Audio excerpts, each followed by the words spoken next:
رضوان طارق قاضی ہری پور سے اسلحہ ڈیلر ایسوسی ایشن ضلع ہری پور کے عہدیداران کی کابینہ کی تشکیل کے لیے قاری عبدالغفار شاکر کی زیر صدارت اجلاس منعقد ہوا۔ اجلاس میں اسلحہ ڈیلر ایسوسی ایشن کے عہدیداران و ممبران نے بھرپور شرکت کی اور صدر عبدالغفار شاکر کی زیر صدارت متفقہ طور پر کابینہ تشکیل دی گئی۔ مزید تفصیلات دیکھیں اس رپورٹ میں۔ اسلحہ ڈیلر ایسوسی ایشن ضلع ہری پور کے عہدیداران کی کابینہ کی تشکیل کے لیے قاری عبدالغفار شاکر کی زیر صدارت اجلاس منعقد ہوا۔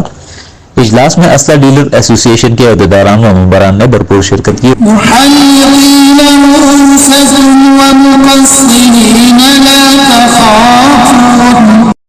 کیوں کسی کے در پہ جائیں آپ کے ہوتے ہوئے۔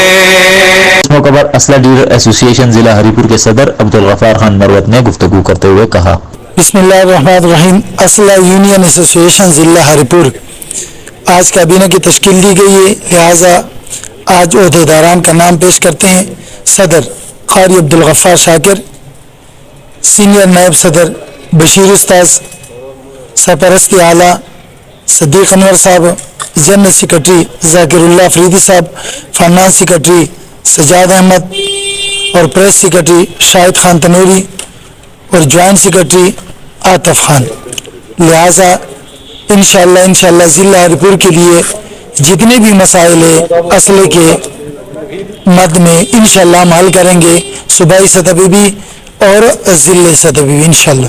اس موقع پر اسلحہ ڈیلر ایسوسی ایشن کی نومنتخب کابینہ اور صدر قاری عبدالغفار شاکر نے کہا کہ تمام اسلحہ ڈیلر کے ساتھ مل کر چلیں گے، اسلحہ ڈیلرز کے مسائل کے ممکنہ حل کے لیے اپنی تمام تر توانائیاں بروئے کار لائیں گے۔